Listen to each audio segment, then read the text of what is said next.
Hello everyone, कैसे हैं आप सभी लोग। आई होप कि फ्रेंड्स आप सभी ठीक होंगे और आपके उत्तराखंड बीएड एंट्रेंस एग्जाम 2022 की तैयारी स्टार्ट हो चुकी होगी। तो फ्रेंड्स, जैसा कि आप सभी जानते ही हैं कि प्रैक्टिस सेट की सीरीज में स्टार्ट कर रही हूँ आपके साथ। और आज मैं हिंदी का पहला प्रैक्टिस सेट आपके साथ शेयर करूंगी, जिसमें देखिए हिंदी भाषा के अंतर्गत वर्णमाला से जुड़े हुए 20 मोस्ट इंपॉर्टेंट क्वेश्चंस को हम सॉल्व करेंगे। तो इसके लिए फ्रेंड्स आप सीरीज में लास्ट तक बने रहें। और हाँ फ्रेंड्स, अगर आप चैनल पर पहली बार विजिट कर रहे हैं तो चैनल को सब्सक्राइब जरूर कर लें, ताकि आपके आने वाले एंट्रेंस एग्जाम में आपको हेल्प मिल सके। तो चलिए स्टार्ट करते हैं आज की सीरीज को। तो देखिए आज की सीरीज का पहला क्वेश्चन है, य र ल व व्यंजनों को कहते हैं। तो देखिए य र ल व व्यंजन है, इन्हें क्या कहा जाता है, कौन से व्यंजन कहते हैं इनको। स्पर्श व्यंजन, अंतस्थ व्यंजन, ऊष्म व्यंजन या फिर इनमें से कोई नहीं। तो देखिए इन व्यंजनों को कहा जाता है अंतस्थ व्यंजन। ठीक है, अंतस्थ व्यंजन क्या होते हैं, स्वर और व्यंजनों के बीच स्थित होते हैं। ठीक है, ऑप्शन बी इस क्वेश्चन का राइट आंसर होगा।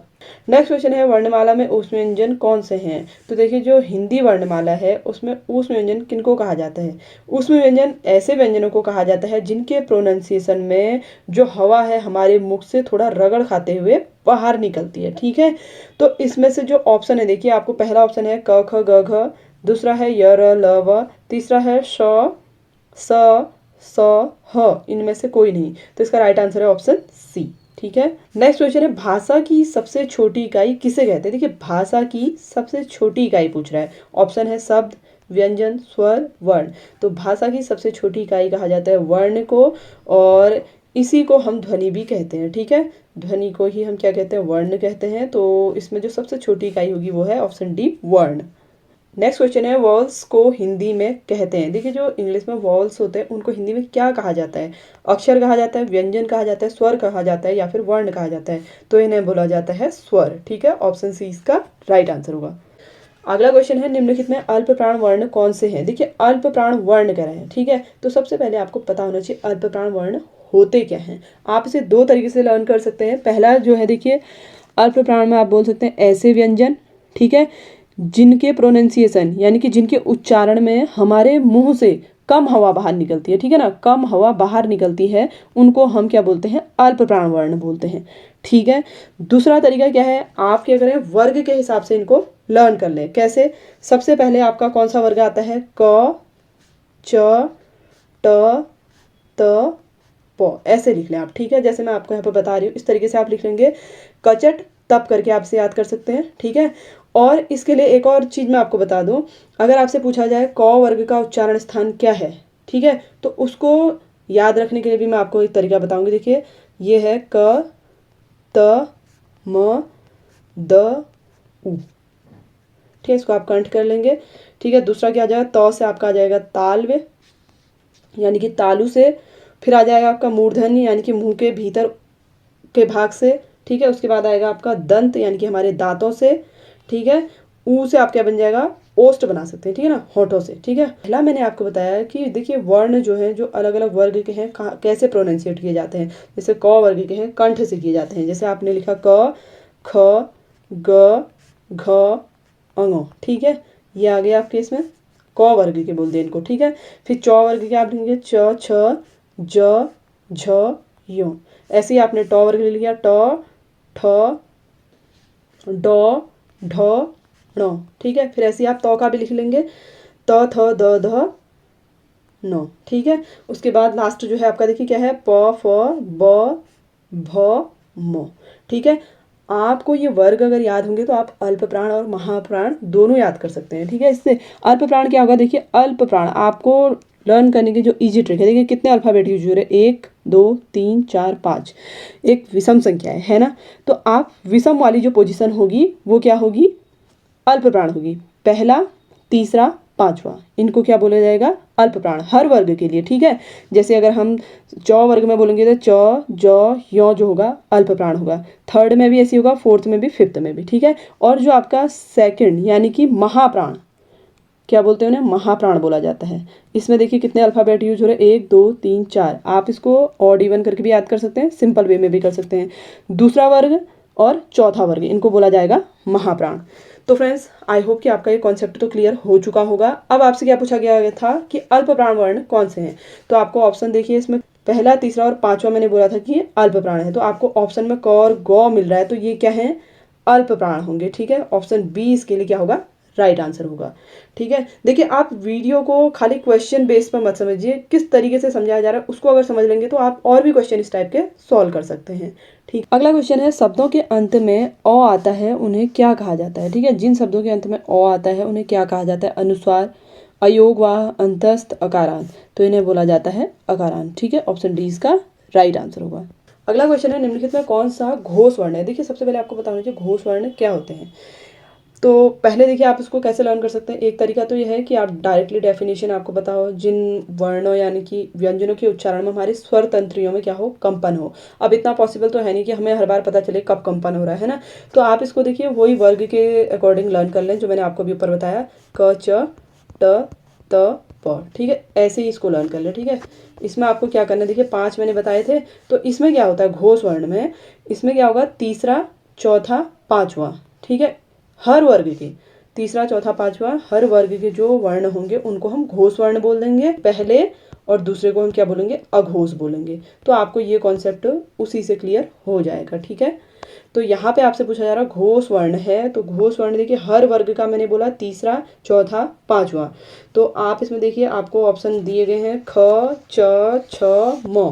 ठीक है, तो इसमें जो राइट आंसर होगा वो क्या होगा, म होगा, क्योंकि म देखिए आपका कहाँ पे आ रहा था, प वर्ग में आ रहा है। प क्या आता है, फ, ब, भ, म। ठीक है, तीसरा, चौथा, पांचवा मैंने बोला, तो इसमें कौन सा वाला वर्ण है, पांचवा है, तो ऑप्शन जो आपका डी है वो राइट आंसर होगा।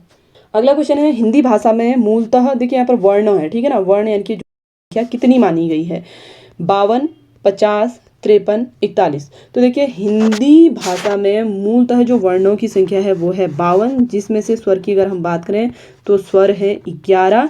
ठीक है, और व्यंजन कितने हैं, 41 हैं। ठीक है, तो टोटल मिला के कितने हो जाएंगे, 52। तो इसका राइट आंसर क्या होगा, ऑप्शन ए। अगला क्वेश्चन है, घ का उच्चारण स्थान कौन सा है, यानी कि घ का जो प्रोनाउंसिएशन होता है किस स्थान से होता है। अभी मैंने आपको जो वर्ग बताया था, देखिए आपको मैंने बोला था कैसे, कच, ट, त, प। सब क्वेश्चंस में एक ही चीज लागू हो रही है वर्णमाला में, तो आप इस चीज को जरूर समझ लें। ठीक है, तो क, च, ट, त, प हो गया। आपसे मैंने बोला इसको कैसे कर लो, क, त, म, द, ओ। ठीक है, दो कर सकते हो, कदम दो। ठीक है, तो आपको सबसे पहले पता होना चाहिए, आपसे क्या पूछा जा रहा है, घ का उच्चारण स्थान। ठीक है, तो घ कौन से उसमें आता है, पहले में ही आ जाएगा, क, ख, ग, घ, अंगो। ठीक है, तो घ का उच्चारण कौन सा होगा, पहला देखो क क्या था, कंठ था, तो सिंपल सा है, आपको ज़्यादा सोचने की जरूरत ही नहीं है। घ का उच्चारण स्थान क्या होगा, कंठ होगा। तो अगर आप एक पॉइंट अगर अपना क्लियर कर लें, ठीक है ना, वर्ग अगर आपको क्लियर हो, क वर्ग, च वर्ग, ट वर्ग, त वर्ग, प वर्ग, तो आप सब कुछ कर सकते हैं। और जो मैंने इसकी शॉर्ट ट्रिक आपको बताई वो भी आपको पता होनी चाहिए। ठीक है, अगर वो दोनों ही चीज़ें पता होंगी तो आप आसानी से इनको कर सकते हैं। तो इसके लिए राइट आंसर क्या है, ऑप्शन ए होगा। इसके बाद है देखिए, इनमें से ओ का उच्चारण स्थल कौन सा होगा। देखिए ओ का पूछ रहा है, कंठ, तालु, दांत, कंठ और ओष्ठ। तो ओ हम बोलते हैं, तो इसमें हमें दोनों चीज़ों की जरूरत पड़ रही है, कंठ और ओष्ठ की। ठीक है, तो ऑप्शन डी इसके लिए राइट आंसर होगा। नेक्स्ट क्वेश्चन है, तालव्य व्यंजन है। तो देखिए तालव्य का मतलब क्या होता है, हमारे मुंह के ऊपर और पिछले भाग से बोले जाने वाले व्यंजन को हम क्या बोलते हैं, तालव्य व्यंजन बोलते हैं। ठीक है, तो इसका राइट आंसर क्या होगा, ऑप्शन बी होगा, च, छ, ज, झ, य। ठीक है, अगला क्वेश्चन है, किन ध्वनियों को अनुस्वार कहा जाता है। देखिए अनुस्वार किन्हें कहा जाता है पूछ रहा है, स्वर के बाद आने वाली नासिक की ध्वनियों को, स्वर के साथ आने वाली ध्वनि को, व्यंजन के बाद आने वाली ध्वनि को, स्वतंत्र रूप से उच्चारित ध्वनि को। तो अनुस्वार कहा जाता है स्वर के बाद आने वाली नासिक की ध्वनियों को। ठीक है, ऑप्शन ए इसका राइट आंसर होगा। अगला क्वेश्चन है, महाप्राण ध्वनियां व्यंजन वर्ग में इससे संबंधित है, किस वर्ग से संबंधित है। देखिए महाप्राण ध्वनियों से रिलेटेड जो कॉन्सेप्ट है मैंने आपको ऊपर क्लियर किया था। ठीक है, आपने अगर वो ध्यान से समझा होगा तो आप इसका आंसर दे सकते हैं। देखिए महाप्राण में मैंने ये बोला था कितने अल्फाबेट यूज हो रहे हैं, 4 हो रहे हैं। तो 4 हो रहे हैं, तो 4 क्या है, एक सम संख्या है, जो सम स्थान पर आएगा उनको हम बोल देंगे महाप्राण ध्वनियाँ। तो दूसरा और चौथा मैंने क्या बोला था, महाप्राण ध्वनियाँ होंगी। ठीक है, ऑप्शन सी इसका राइट आंसर होगा। अगला क्वेश्चन है, स्वर ध्वनि के प्रकार है। देखिए स्वर ध्वनि के प्रकार पूछ रहा है, तो ये 3 टाइप की होती है। सबसे पहले आपका होता है ह्रस्व स्वर। ठीक है, दूसरा होता है दीर्घ स्वर, और उसके बाद आता है प्लुत स्वर। ठीक है, 3 टाइप के होते हैं। और इनमें क्या डिफरेंस है, देखिए जो ह्रस्व स्वर होता है इनके प्रोनाउंसिएशन यानी कि उच्चारण में बहुत कम समय लगता है, जैसे अ, ई, ठीक है, इनमें बहुत कम समय लगता है। दीर्घ स्वर में थोड़ा ज़्यादा समय लगता है, जैसे आ, ई, ठीक है, इनमें थोड़ा ज़्यादा समय लगेगा। प्लुत स्वर में क्या होगा, ह्रस्व और दीर्घ स्वर के कंपेयर में बहुत ज़्यादा समय लगेगा, जैसे राम, ठीक है, तो इनमें थोड़ा ज़्यादा समय लगता है, ठीक है। तो आप समझ चुके होंगे कि तीनों ही जो प्रकार हैं वो क्या है, स्वर ध्वनि के प्रकार हैं, ठीक है। तो इसमें जो ऑप्शन डी है राइट आंसर ऑप्शन डी में ही होगा, ये सभी होगा, ठीक है ना, ऑप्शन में होना चाहिए ये सभी, ठीक है। तो ये तीनों ही क्या है, स्वर ध्वनि के प्रकार हैं। नेक्स्ट क्वेश्चन है, वर्णमाला किसे कहेंगे। देखिए वर्णमाला आप किसको कहेंगे, अल्फाबेट किसे कहेंगे आप, शब्दों के समूह को, शब्द को, वर्णों के संकलन को, वर्णों के व्यवस्थित समूह को। तो देखिए वर्णों का अगर व्यवस्थित समूह होगा उसी को हम क्या कहेंगे, वर्णमाला कहेंगे, ठीक है। ऑप्शन डी इसका राइट आंसर होगा। नेक्स्ट क्वेश्चन है, देखिए अनुनासिक व्यंजन कौन से होते हैं। देखिए अनुनासिक व्यंजन कह रहा है आपसे, आपको जो मैंने वर्ग बताया था उसी में इनका भी स्थान है। ये होते हैं वर्ग के पंचमा अक्षर यानी कि 5वें अक्षर को, ठीक है, हर वर्ग के 5वें अक्षर को क्या बोला जाता है, अनुनासिक व्यंजन बोला जाता है, ठीक है। ऑप्शन डी इसके लिए राइट आंसर होगा। अगला क्वेश्चन है, वर्ण शब्द का अर्थ नहीं होता है। देखिए वर्ण शब्द का अर्थ नहीं होता है, पूछ रहा है रंग, जाति, आकाश, अक्षर। तो आप सभी जानते हैं, देखिए रंग के लिए हम वर्ण का प्रयोग करते हैं, जाति के लिए भी करते हैं वर्ण का प्रयोग, अक्षर के लिए भी हम वर्ण का प्रयोग करते हैं। इनमें से आकाश जो शब्द है इसके लिए वर्ण शब्द का प्रयोग नहीं किया जाता है, ठीक है। ऑप्शन सी इसका राइट आंसर होगा। अगला क्वेश्चन है, छ वर्ण किसके योग से बनता है, ठीक है, छ किस वर्ण के योग से बनता है, पूछ रहा है क और स, क और च, क और श, इनमें से कोई नहीं। तो इसका राइट आंसर है ऑप्शन ए, क और स के योग से क्या बनेगा, छ बनेगा। अब देखिए नेक्स्ट क्वेश्चन है, अघोष व्यंजन किन्हें कहते हैं। देखिए अघोष व्यंजन मैंने अभी आपको बताया था, सघोष बोला जाता है तीसरे, चौथे और पांचवे को, अघोष बोला जाता है पहले और दूसरे वर्ण को, ठीक है। पहला और दूसरा वाला जो वर्ण होगा उसको क्या बोला जाएगा, अघोष बोला जाएगा। तो इसमें जो ऑप्शन सी होगा इसके लिए राइट आंसर होगा। अगला क्वेश्चन है, संयुक्त व्यंजनों की संख्या कितनी है। देखिए संयुक्त व्यंजन पूछ रहा है, ऑप्शन है 2, 3, 4, 5। तो संयुक्त व्यंजनों की संख्या होती है 4, और 4 जो संयुक्त व्यंजन है कौन कौन से हैं वो भी देख लेते हैं हम। देखिए छ, ठीक है, फिर है त्र, ज्ञ और स्र, ठीक है, ये 4 क्या हैं, संयुक्त व्यंजन हैं, ठीक है। तो फ्रेंड्स आई होप कि आज की सीरीज आप सभी के लिए बहुत ज़्यादा हेल्पफुल रही होगी। अगर आपको वीडियो पसंद आया हो तो वीडियो को लाइक शेयर जरूर करें। मिलते हैं आपसे एक नई सीरीज में नए टॉपिक के साथ, तब तक के लिए धन्यवाद।